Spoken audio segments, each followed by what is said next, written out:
Good morning. What is great, good, and real? I'm going to sort of reflect today. Just finished writing the description for this episode, and a lot of what I put is predicated off of us not appreciating how powerful our circles are because of not just who they circle with, but what's circling around their minds. And the reality that we have all inherited this life and this level of consciousness.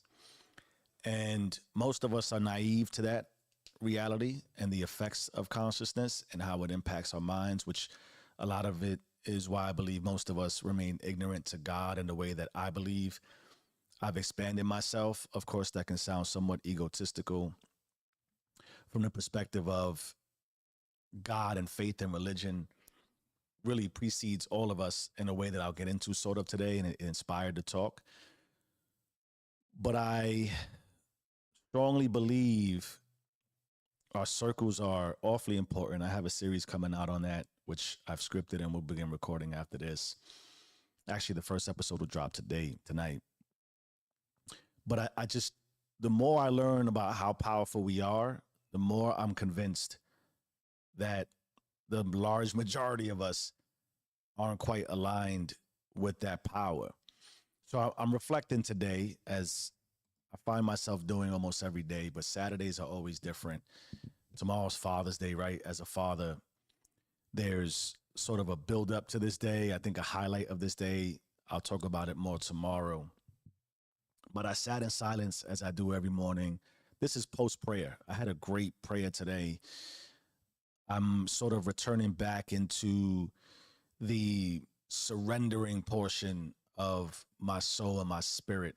I talk about sort of clearing the memory, and I'm learning to not clear the experience, but take all the emotions with me in my soul and elevate my level of consciousness and expose it to God, and just let it be, let it rock, let it sort of just marinate in itself. And usually after that, where I used to record at 4 a.m., now I read, because I love that transition to just sit in silence and then read, and then I sort of reflect. And right now, I'm between three books, as you probably already know if you've been following: The Sovereign Individual, Pistis Sophia, and Transurfing. Three massively different angles. The Sovereign Individual is sort of the external control and possibilities of life. It goes deep into the history and how we've evolved from way back. I'm talking about hunter gatherers into now the information age. Pistis Sophia is, I believe, sort of a Gnostic scripture between Jesus, Mary Magdalene, and his disciples. And then Transurfing is the idea that you can create your own world. And I'm really not giving that book enough love and respect as far as description, but it's a book that I feel like you have to read to understand. So I pray, I think about where I'm at, I read, and I started today with the sovereign individual. And it's no noise, just me, source and remembrance. And what I saw wasn't necessarily new. In fact, it was old. And I'm reading this and reading this and reading this, and I'm becoming hip to what the realities of the culture was, and it's wild to me. So it's a lot of old slavery, old lies, old power, but dressed in a new hoodie. Hear what I'm saying? The evolution, and when I talk about that, we don't appreciate the power that we have within ourselves, the power of consciousness, and how powerful our minds are.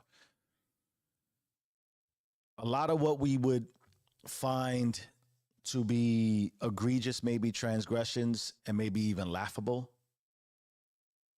in how they were articulated way back in our old generations, are just reintroduced. New masks, new marketing, new wrapping, new packaging.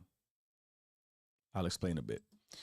The sovereign individual, where I'm at in it right now, they're talking about the church. I feel like when I read, I'm having a dialogue with the author. It's kind of crazy.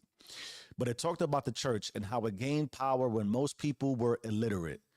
So I use this for, you talk about reflection. The church helped with literacy in that there weren't mass productions of books. I don't know how this is not powerful. If you hear this, it is for me. But we walk around literate, but I'm going to explain how I still think we're illiterate in a lot of ways. But the power of information wasn't easily accessible or available. You just couldn't go get a book and learn and empower yourself and become wise. The church helped with that. They also helped because at that point there was massive violence, and the church was trying to protect people and offer a forum where folks could not be in a violent state. But nonetheless, it started to gain power. People were illiterate, which also implies not just in language, but in thought, right? Think about that. So if you're struggling and you're not exposed to information and possibilities, where are you with your mindset? Where are you with consciousness? So the church filled the gap with fear and offered salvation in exchange for structure. People were terrified. People were illiterate. People were poor. They needed structure. And for a time, of course, that structure was needed. Now think about how this evolved. Once people started getting educated, the church didn't just like, hey, you're empowered, we're empowered, we got you to where you want to be. Go ahead, go live your life and go be conscious authors and God-derived free-willed spirits. No, it commercialized salvation. You understand what I'm telling you? It took the luxuries that were now afforded to us, that were being empowered by us, and hear this, celibacy became currency. Sex became seasonal. And prostitution was taxed by the pulpit. Understand what I'm saying? They had rules and laws written in where 55% of the time that you were with your significant other, you weren't allowed to engage in intimacy and sexual intimacy because you would go to hell. So they sold you like tickets, like lottery tickets. Yo, if you pay, if you show up, if you pray right, and you spend this money, I'll give you a ticket. You can have sex with your wife on an off day. That's wild. But forget the specifics on how it was institutionalized, sort of, if you would, and how it was sold. And think of it contextually as far as control. Fridays, that no meat Friday? They wanted you to eat fish. Why? Guess who sold the fish? The church.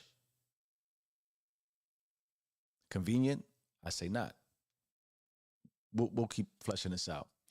So they built a system that looked like faith, but if you think about it, it was like Walmart with robes on. And before you think this is a history lesson, let me start being clear and let me stop you right now. Because I believe we're still buying the same lie. It's not as obvious and egregious. It can't be, because if it was, you wouldn't buy it. So now we scroll to it. We like it. We repost it. And we call it freedom. We call it autonomy. We think we have control. It's the same concept. We're still being sold for our freedom, for our conscious spirit, free will. Think about what I'm saying here. I get how this sounds. And clearly, because we can read now, we think we've evolved and we're somewhat literate. But my argument is that we're still spiritually illiterate. We are still spiritually illiterate. Back then, they didn't know Latin. Today, we don't know how our own minds work. Unfathomable to me. Probably unfathomable to you. You hear this, and I'm sure there's constant contradictions. But ask yourself in quiet and silence without ego, do you really know how your mind works? Do you really appreciate consciousness? Do you really understand what you allow in your circle, what you allow in your intimate space, into your mind, into your thoughts, into your consciousness? If you struggle and you don't believe how you think this thing is powerful, I simply always ask, is your life not exactly what you think it is? And if you agree that your life is exactly what you think it is, Can you not think it to be something different? But we don't know how our minds work. So now influence is the new illiteracy. The people who understand influence, influencers, which the church was an influencer. When they had monarchies, there was an influencer. Culture is an influencer. So influence is a new illiteracy. And we're too proud to admit we're slaves to suggestion. How could it be? The scroll is harmless. The content you consume is harmless. So the same way peasants once needed permission from the church to touch their own wives, we now need validations from strangers to love ourselves. We now need validation from strangers to love ourselves. It's not about whether your circle means well. We're tying it back to the circle. Circles are big. It's about whether they're built to resist the wave. Because I believe, and I believe deeply, if your circle's not rooted in faith, not as a brand, not as a performance, but a system of honor, all those words that mean almost nothing today, then the entirety of your structure, your world, your consciousness, your life is susceptible.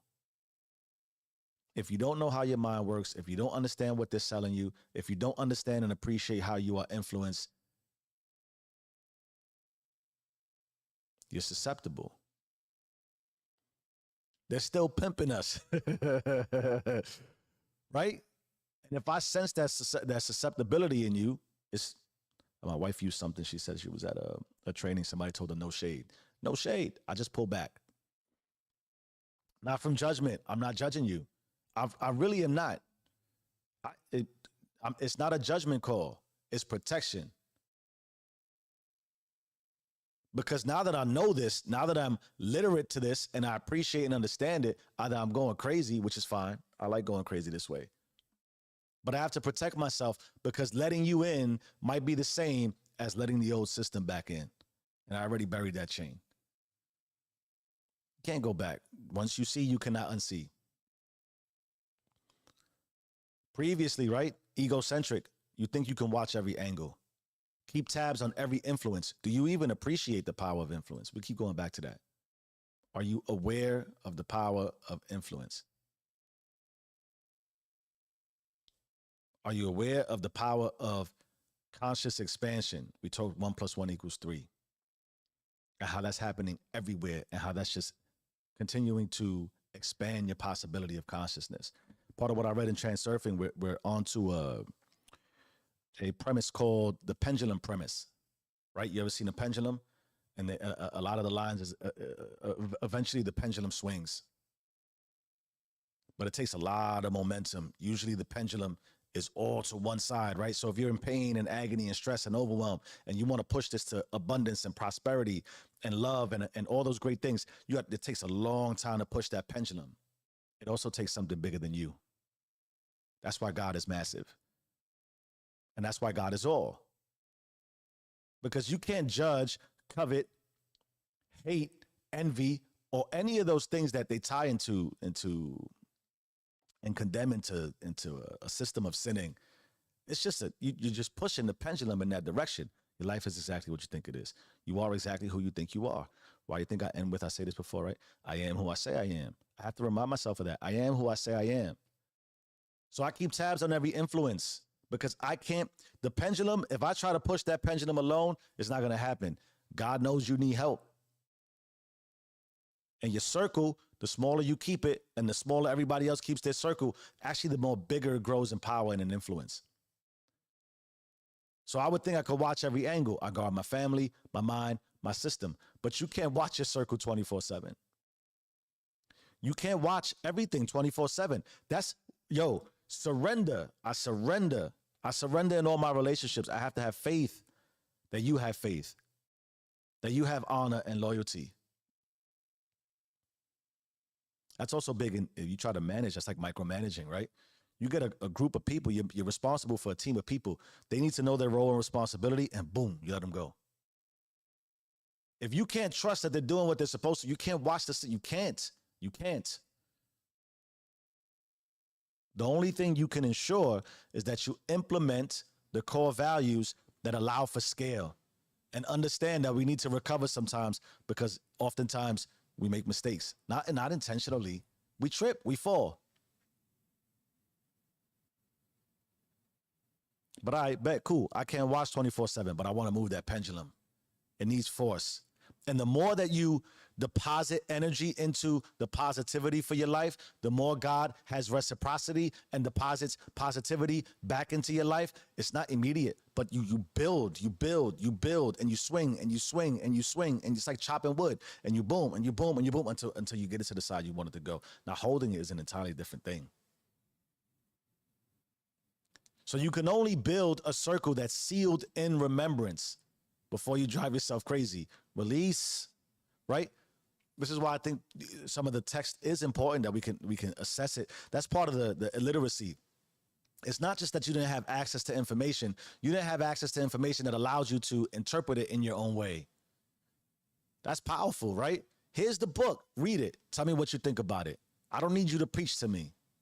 I don't need to preach to you. But Jesus, I read about Gethsemane when he was the night before his crucifixion, and how he surrendered, and he basically was sweating blood.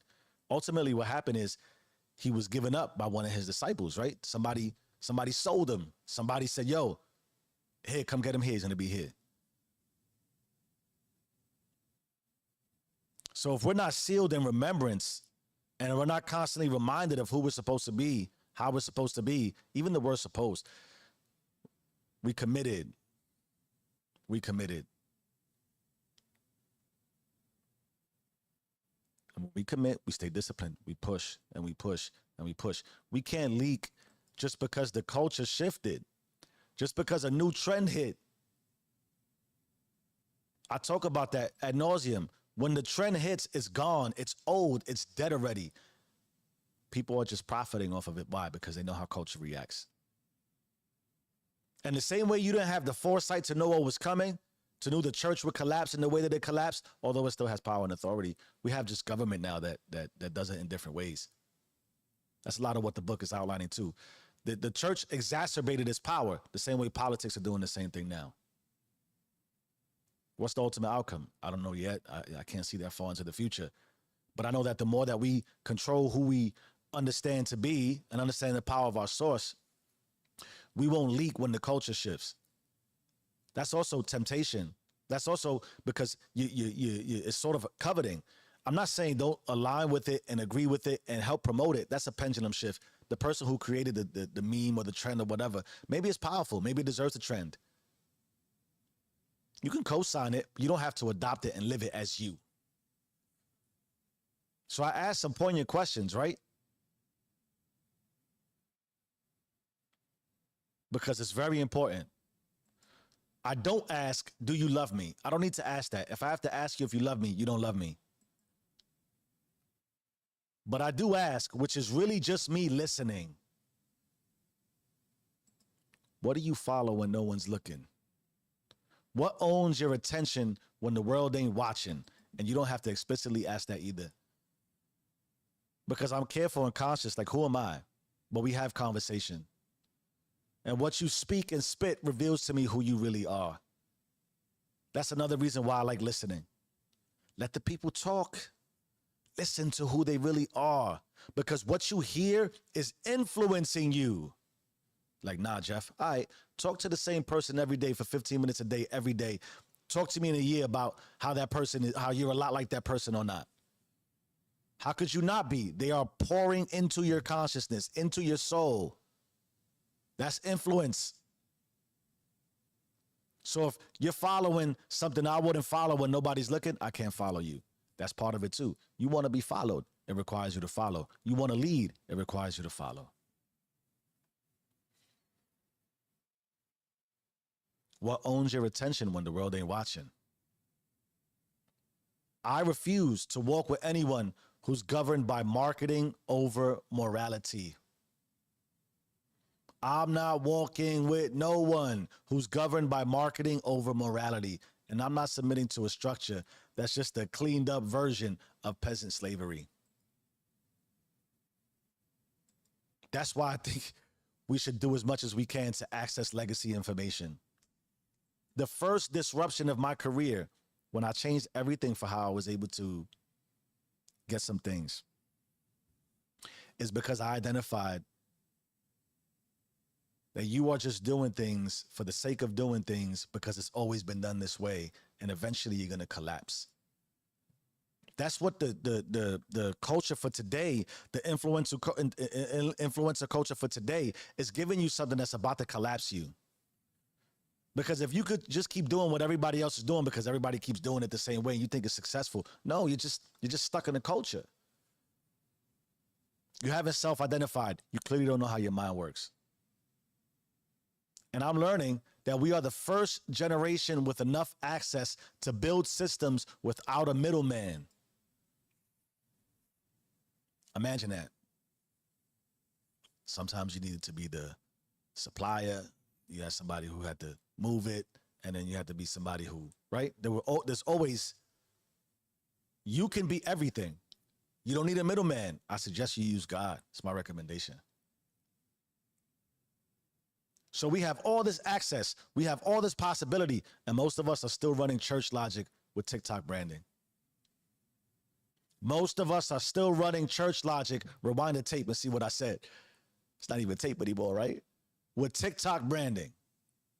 We sell our energy to be seen. We tax our peace for a few likes. We even cry on camera on cue to go viral. We are illiterate to our own power. And yo, let me tell you right now, you want to use the future? History is already laughing at us. Because the way I can go back 500 years is the way 600 years from now, they're going to study us the same way. And I could see them saying something like, wow, they thought they were free, but they were just digitized and distracted. So today, again, I collapse. Not in fear, but in force, because I already know this. If God ain't the root of your circle, not as a preacher, not as Sunday school, but as a presence, then you're just waiting to get compromised. And there's no way that I will ever be part of that chain ever again. Let the collapse continue. Let the unfollowing begin. You own it or be owned by it. You either run the system or the system runs you. Change your mind, change your life. I am who I say I am. Do you and stay rich. Mm-hmm.